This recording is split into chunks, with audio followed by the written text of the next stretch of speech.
若是万不如来起战争，咱是要安怎来保性命呢？国防部今仔日来公布着全民国防手册的范本，要教民众安怎来应对空袭来逃命，嘛教导民众基本的生存的知识。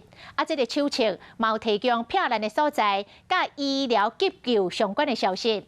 这手册今仔日开始，伫网络要开放予民众会当来下载。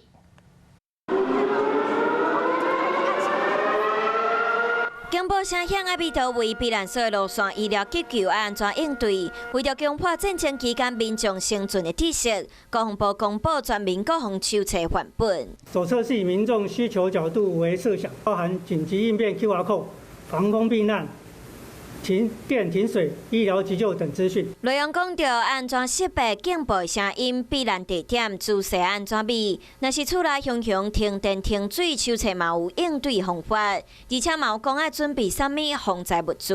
民众只要到国防部的官网公告专区，就会当下载。不过这只是范本，搁要交予地方政府照辖区的特性调整。不过若战争期间停电无网络，安怎摕到手册？手册范本我们平时 发行，让民众可以在战争灾害来前就可以做好准备应变。希望民众在平时就能做好防灾避难的准备工作，与了解避难的一个地点。换一句话来讲，就是爱你平常时加看、加准备。毕竟什么时阵会有战争，无人知影。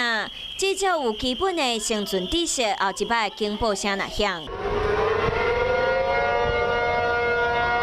你嘛知影爱安怎应对啊？生生不息，宏观视野，我是申宏。想要看体育新闻，就要赶快看华视新闻，赶快按赞、分享、开启小铃铛哦。